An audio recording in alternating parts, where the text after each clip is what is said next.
Congress party ने इस बयान से किनारा कशी अख्तियार कर ली है। सैम पित्रोदा का बयान उनकी निजी राय है। यह कांग्रेस पार्टी ने एक स्टेटमेंट जारी किया है इस बयान के बाद।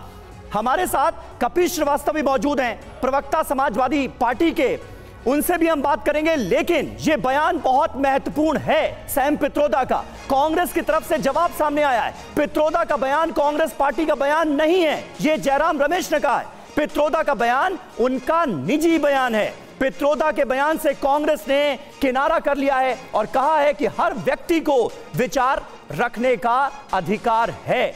कपिल जी, क्या इस बात का एहसास हो गया कांग्रेस पार्टी को कि सैम पित्रोदा का यह बयान पार्टी को मुश्किल में डाल सकता है, नुकसान करा सकता है? पहली बात तो यह कि सैम जी ने जो बयान कहा है वो उन्होंने कहा ही नहीं है कि कांग्रेस ऐसा करेगी। उन्होंने तो अपनी तरफ से एक बात कही कि अमेरिका में ऐसा होता है और ऐसे अगर हो रहा है और राष्ट्र को उसकी संपत्ति प्राप्त हो रही है तो राष्ट्र यह तय करेगा कि किसको किस हिसाब से जो है वेलफेयर किया जाए।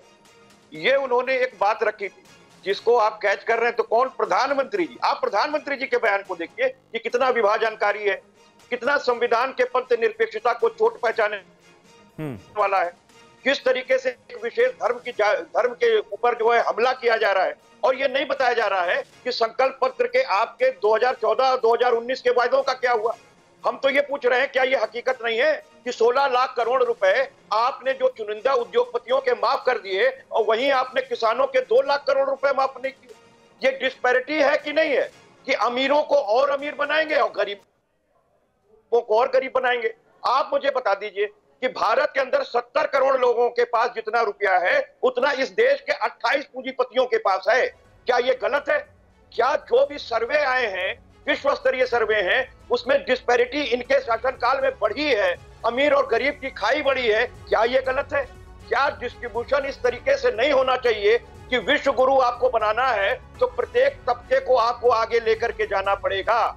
नहीं तो इसका तरीका यही होना चाहिए क्या कि जितने भी बड़े पूंजीवादी हैं सबके पास कितनी धन दौलत है उसका सर्वे किया जाए और फिर जो लोग आर्थिक तौर पर पिछड़े हुए हैं उनमें वो संपत्ति समान रूप से वितरित कर दी जाए। इसका सलूशन ये आपको नजर आता है क्या कपिल जी?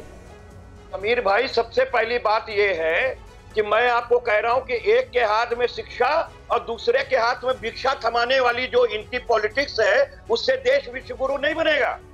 शिक्षा इतनी महंगा कर दो, चिकित्सा इतनी महंगा कर दो कि जो कॉमन पीपुल है वो उसको प्राप्त ही ना कर सके। और इन्होंने यही किया है। अपने 10 साल के शासनकाल में इन्होंने 4 से 5 टाइम फीसेस बढ़ाई हैं, प्राइमरी स्कूल से लेकर टेक्निकल और प्राविधिक की। आप शिक्षा से दूर करते जा रहे हैं। चलिए कपिल जी, आपकी पूरी बात सुनी, लेकिन आपने जिस तरीके से अपनी बात रखी थी और शुरुआत की थी उस आधार पर बस इतना बता रही हूं कि यही सवाल सैम पित्रोदा से हुआ था। जो बयान राहुल गांधी ने दिया था और राहुल गांधी के उसी बयान के आधार पर प्रधानमंत्री ने जिस तरीके से ये बात कही वही उनसे सवाल भी किया गया था, जिस आधार पर उन्होंने कहा कि हाँ, किसके पास कितनी दौलत है उसको नए सिरे से वितरण करने के लिए ये सर्वे की बात उन्होंने अपने जवाब में कही है। अक्कू श्रीवास्तव जी, अब पिछले 3 दिनों से जिस तरीके से ये पूरा मामला जनता के बीच जा रहा है, बड़ी बातें ये कही जा रही है कि बयान को तोड़ मरोड़ कर रखा गया। दूसरी तरफ से ये क्लैरिफिकेशन और ये पूरी तरीके से साफ नहीं हो पाया कि आखिर सर्वे कराने की बात हो रही है तो वो किस आधार पर। और अब सैम पित्रोदा का यह बयान जिससे कांग्रेस ने भी किनारा कर लिया। अक्कू सर, देखिए, भारतीय जनता पार्टी की जो गरीबों के लिए कढ़ाई उन्होंने जो बनाई थी और जो उबल रही थी और उसमें पूड़ियाँ छन रही थी, तो कांग्रेस के एक नेता, जिनको नेता सैम पित्रोदा इसलिए कहते हैं क्योंकि वो राहुल गांधी के पिताजी के बहुत अच्छे दोस्त थे। देश में कंप्यूटर क्रांति लाने में उनका बड़ा भारी योगदान था और अभी हाल के वर्षों तक वो आर्थिक मामलों पर कांग्रेस की बड़ी भारी राय रखा करते थे। तो उन्होंने जो है वो पनीर का पकौड़ा डाल दिया उसमें कि अब गरीबों को ये भी बांटो बैठ करके।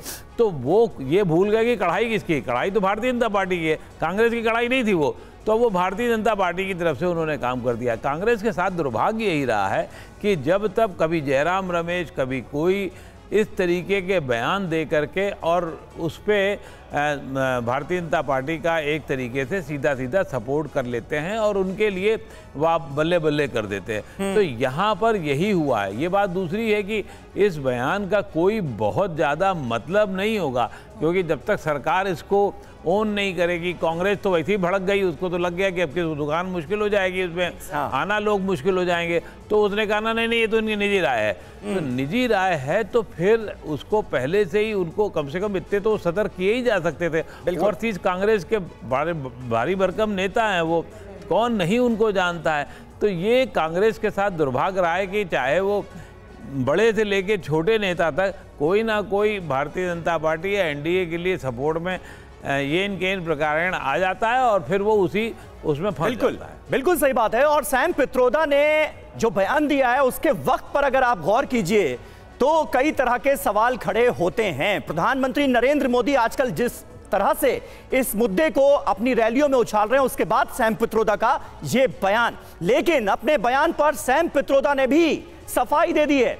क्या कहा है? मेरे बयान को गलत तरीके से रखा गया, मेरा बयान कांग्रेस मैनिफेस्टो से जोड़ दिया गया, मैंने तो अमेरिकी कानून का उदाहरण दिया था, मेरे बयान का कांग्रेस पार्टी या किसी और पार्टी की नीतियों से कोई लेना देना नहीं है। मैंने टीवी पर कहा था कि इन मुद्दों पर बात होनी चाहिए। ये सैम पित्रोदा की सफाई सामने आई है इस पूरे मुद्दे पर।